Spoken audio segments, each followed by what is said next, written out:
না না না না না না, এখানে প্রশ্ন আছে, এখানে তত্ত্ব আছে। এই যে এক ভক্ত আরেক ভক্তের চরণে হাত দিয়ে প্রণাম করে, সে বড়ই হোক ছোটই হোক যেই যেমন বয়স হোক না কেন, প্রত্যেকটা ভক্তের কর্তব্য আরেক ভক্তের চরণে হাত দিয়ে প্রণাম করা। কেন? চরণে কি এমন আছে যে চরণে হাত দিয়ে প্রণাম করতে বলা হয়? তবে আজকে শুনে রাখুন, আজকে শুনুন যে ভক্তের চরণে কি আছে। যখন একটা মা যখন গর্ভবতী হয়, ভালো বাজারে একটা মা যখন গর্ভবতী হয়, দেখবেন 7 মাসের বেলায় মাকে 7 ভক্ষণ দেওয়ানো হয়, খাওয়ানো হয়, হয় না? মা যখন গর্ভবতী হয় তখন 7 মাসের বেলায় মাকে 7 খাওয়ানো হয়। আর জানেন বাবা, সেই 7 মাসের বেলায় প্রত্যেকটি মায়ের গর্ভে ভগবান আসে, প্রত্যেকটি মায়ের গর্ভে ভগবান আসে 7 মাসের বেলায়। এবার ভগবান যখন এলো গর্ভের মধ্যে, ভগবান গর্ভে এসে দেখছে বসবার মতো জায়গা নাই। গর্ভে এসে যে বসবে, ভক্তের সঙ্গে যে কথোপকথন করবে, তা কথা বলার মতো জায়গা নাই। এবার গর্ভে যে শিশুটি আছে বাবা, যে ভক্তটি আছে, সেই ভক্ত তখন কি করেন জানেন?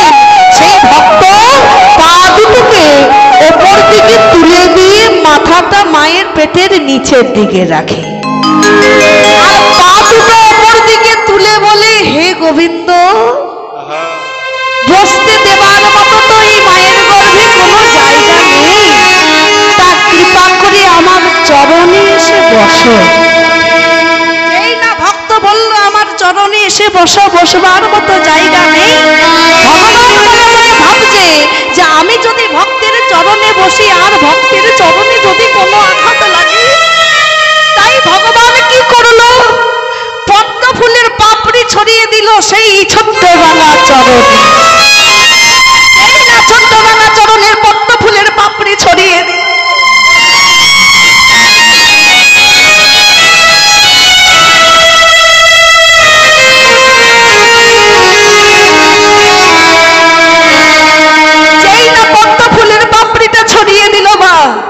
ভগবান সেই চরণের উপরে, ভক্তের চরণের উপরে বসে ভক্তের সঙ্গে কথোপকথন করছে।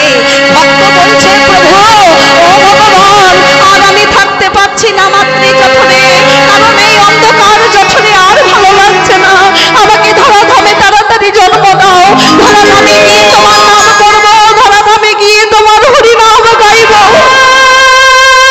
কিন্তু যখন সেই ভক্ত ধরাধামে জন্ম নেয়,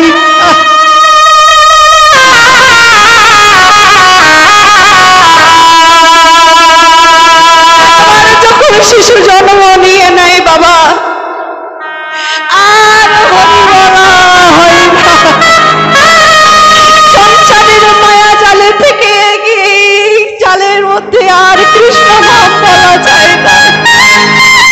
তাই কলিকালের ভক্তরা ভক্তির চরণে হাত দিতে হয় একটাই কারণ, ওই যে ভগবান এসেছে চরণের মধ্যে, ভগবান বসেছিল চরণের মধ্যে, চরণে এখনো পর্যন্ত আভা থেকে গেছে। তাই কৃপা যদি পেতে হয়, আশীর্বাদ যদি পেতে হয়, কৃপা করে বৈষ্ণবের চরণে হাত দিও তোমরা।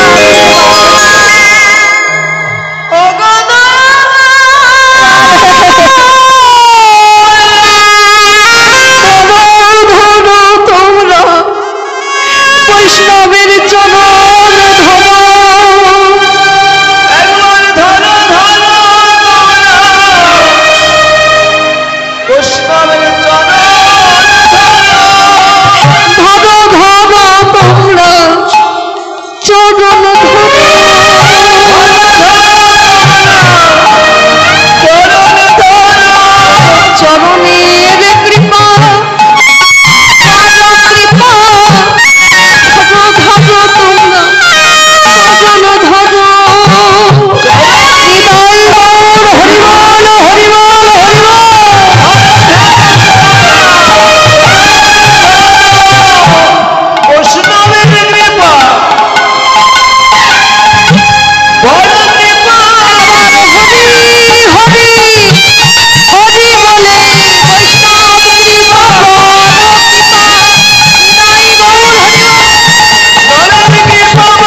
রাধে রাধে।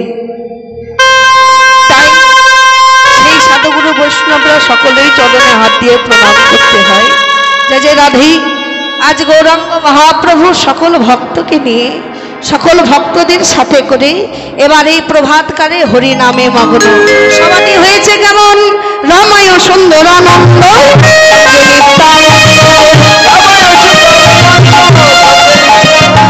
রামায় সুন্দরানন্দ সঙ্গে নিত্যানন্দ, গৌরী দাসী অভিরাম সভারই আনন্দ, আর গৌরী দাসী অভিরাম সভারই আনন্দ,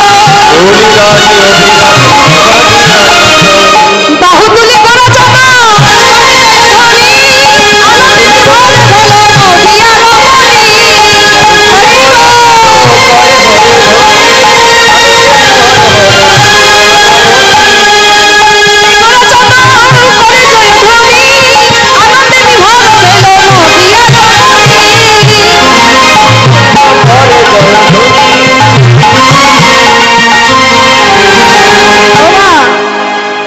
আজকে বলছে রামায় সুন্দরানন্দ সঙ্গে নিত্যানন্দ, গৌরী দাস অভিরাম সভারই আনন্দ।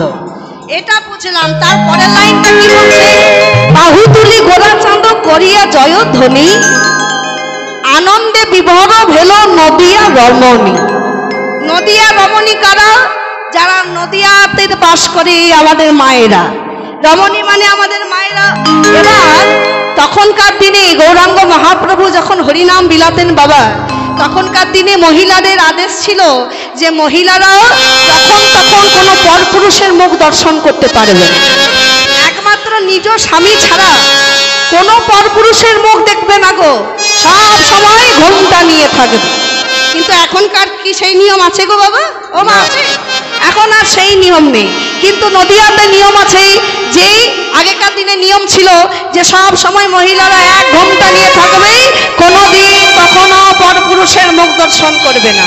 এবার নদিয়ায় যেই না আজকে গৌরাঙ্গ মহাপ্রভু সকল ভক্তগণকে সাথে করে হরিনাম করছে, নদিয়া রমণী মনে মনে ভাবছে যে ইস, গৌর চলে যাচ্ছে হরিনাম করতে করতে, আর একবার গৌরবদন দর্শন করব না। তাই তারাও গৌরবদন দর্শন করছে কেমন ভাবে? ঘোমটায় আড়াল থেকে তারা গৌর দেখে,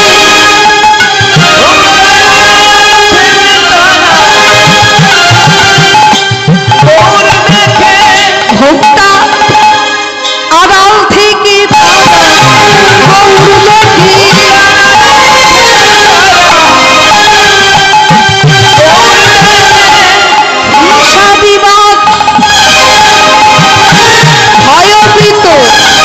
ছেড়ে দিয়ে ঘোমটা আড়াল থেকে তারা গৌর দেখে,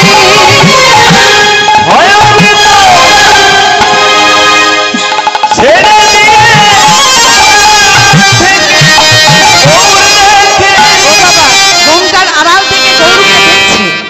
এবার গৌরাঙ্গ মহাপ্রভু দেখছে যে হরি নামে, ওই কৃষ্ণ নামে কোনো রমণী কোনো পুরুষ কেউ হরিনাম করতে পারবে না, এটা তো রাখলে হবে না। এই নদিয়াতে যখন আমি এসেছি, নারীরাও হরিনাম করবে, পুরুষরাও হরিনাম করবে। তাই গৌরাঙ্গ মহাপ্রভু যেই না একবার রমণীর দিকে তাকিয়েছে, রমণীরা লুকিয়ে লুকিয়ে গৌরবদন দর্শন করছে। এবার সেই লুকানো থাকা অবস্থায় গৌরাঙ্গ মহাপ্রভু চালাকি করে একবার জোর গলায় বলেছে, নিতাই গৌর প্রেমানন্দে হরি তারা। যেই না বলেছে হরি বল, এমন সময় নদিয়া রমণী যারা ঘোমটার আড়ালে ছিল বাবা, সবাই ঘোমটা আড়াল থেকে তারা হরি হরি হরি বলে, হরি ঘোমটা আড়াল ছেড়ে দিয়ে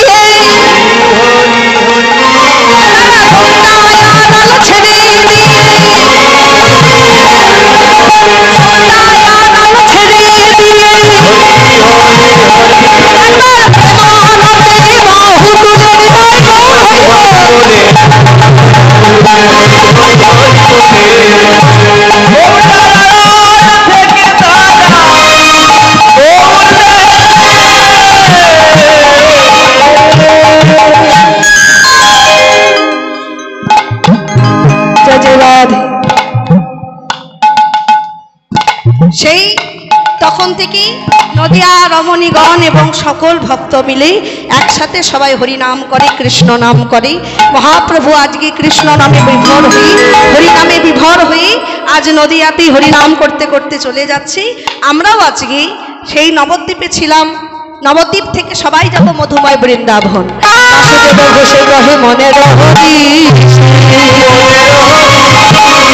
গোষ্ঠ লীলা গোরা চাঁদ করিলা প্রকাশ।